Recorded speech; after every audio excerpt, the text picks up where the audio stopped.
সুপ্রিয় বন্ধুগণ, যারা রিটেন স্পোকেন গ্রামার শিখবেন এবং অপরকে শেখাবেন তাদের জন্য আজকের এই ভিডিওতে আলোচনা করব হাউ টু এনলার্জ সেন্টেন্স, অর্থাৎ বাক্যকে কিভাবে বড় করে পড়বেন।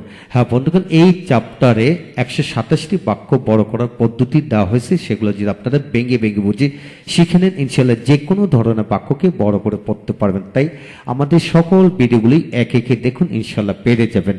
আজকের এই ভিডিওটি খান মেথডে complete book of written spoken English grammar এই বই থেকে নেওয়া হয়েছে। হ্যাঁ বন্ধুগণ, আজকে আমরা শিখবো 89 নিয়মটি নিয়ে কিভাবে পড়বেন। লক্ষ্য করেন, যেমন প্রথমে দেওয়া হলো টাইমিং ওয়ার্ড, পরে অক্সিলারি ভার্ব, পরে টাইমিং ওয়ার্ড, পরে হোয়েন।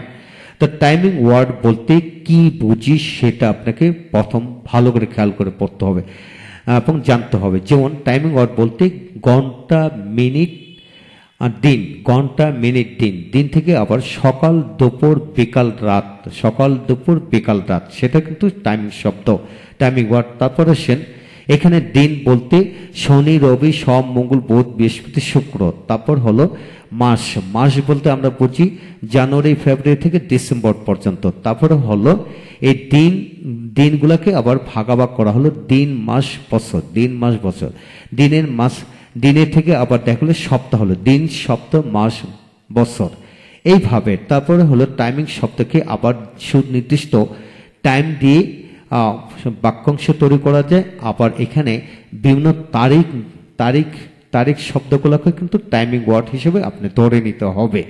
যেমন 1971 সাল, যেমন 1971 সাল সেটা কিন্তু একটা সময়, 16 ডিসেম্বর সেটা কিন্তু একটা সময়, দ্য 21 জানুয়ারি অর্থাৎ জানুয়ারি 1 তারিখ সেটাও কিন্তু একটা সময়।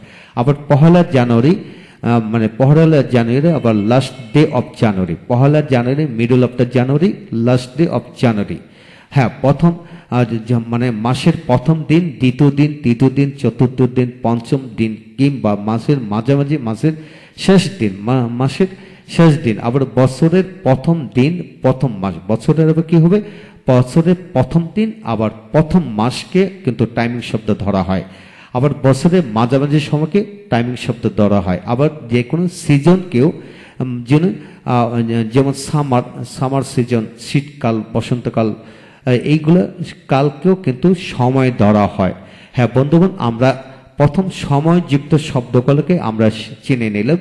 এই ধরনের সময়কে আমরা শত সময়ে রূপান্তর করে পড়তে পারি।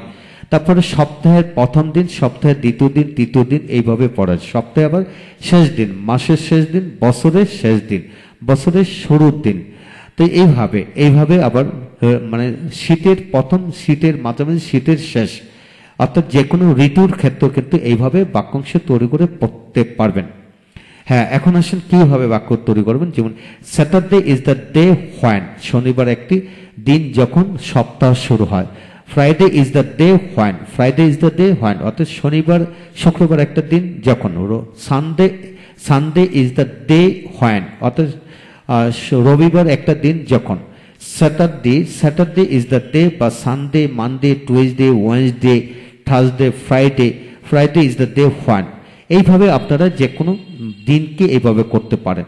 তারপরে January is the month, January is a month when, জানুয়ারি একটি মাস যখন। এখন February is the month when, March is the month when, অর্থাৎ December is the month when. এইভাবে পড়তে পারেন, ডিসেম্বর একটা মাস যখন। আবার এটাকে আপনি যে দিন এবং মাসকে দিলেন। এখন যদি আপনি বলেন morning is the time when, morning is the time when, ওই evening is the time when, অর্থাৎ night is the time when, মানে রাত একটি সময় যখন। তো এইভাবে কিন্তু বলতে পারেন। আবার first day of January is the time when, first day of January is the time when, এইভাবে বলতে পারেন। The second day of January, second day of January is the day when, third day of January is the day when, last day of January is the day when. এইভাবে প্রথম, দ্বিতীয়, তৃতীয় জানুয়ারি বলতে পারেন বা শেষ দিন। তো এইভাবে December is the month when, March is the month when. এখন আসেন টাইম দিয়ে কিভাবে করবেন। যেমন 10 PM বা M is the time when, 12 PM is the time when, 12 AM is the time when, 7 AM is the time when, এইভাবে পড়তে পারেন।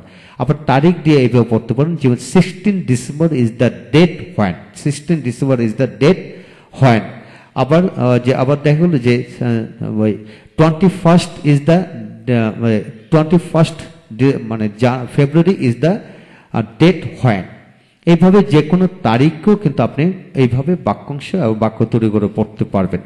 তারপর আসেন 1971 is the year when I was born, অর্থাৎ 1971 সাল একটা বছর যখন আমি জন্মগ্রহণ করেছিলাম। এখানে আসেন 2020 ইজ দ্য টাইম হোয়েন, 2020 সাল একটি বছর যখন করোনার আবির্ভাবে মানুষ খুবই সমস্যা পড়ে গেছে। হ্যাঁ, এইভাবে আমরা 2020 সাল একটি বছর বা সাল যে যখন মানুষ খুব সমস্যা পড়ে গেছে। হ্যাঁ বন্ধুগণ, এই হলো বিষয়। আপনাকে এটি খেয়াল করতে হবে যে টাইমিং ওয়ার্ডগুলি কি কি। হ্যাঁ, টাইমিং ওয়ার্ডগুলি কি কি এবং টাইমিং ওয়ার্ড কিভাবে প্রয়োগ করে বাক্য তৈরি করা যায় সেভাবে আপনারা বাক্য তৈরি করে পড়ুন, ইনশাল্লাহ এগিয়ে যাবেন। হ্যাঁ বন্ধুগণ, যারা সত্যি রিটেন স্পোকেন গ্রামার রপ্ত করতে চান, অপরকে রপ্ত করাতে চান, তাহলে আপনারা এইভাবে প্রতিটা বাক্যাংশ এবং বাক্যের আদলে আরো শত শত বাক্য বানায় পড়ার চেষ্টা করুন, ইনশাল্লাহ এগিয়ে যাবেন। যাদের এই বইটি দরকার তারা এই বইটি সংগ্রহ করে নিতে পারেন। এই বইটির উপর ইতিমধ্যে 1000-এর অধিক ভিডিও লেকচার তৈরি করা হয়েছে। সেই সকল ভিডিও লেকচার আপনারা পেন ড্রাইভের মাধ্যমে অল্প মূল্যে নিতে পারেন। একসাথে ভিডিওগুলো শিখুন, ইনশাল্লাহ এগিয়ে যাবেন। ভালো থাকুন। পরবর্তী ভিডিওতে দেখা হচ্ছে 90 নম্বর নিয়মটি নিয়ে কিভাবে পড়বেন, শত শত বাক্য বানায় পড়বেন সেই কৌশল এখানে দেখানো হবে। ভালো থাকুন, আমাদের সাথে থাকুন। Thank you very much.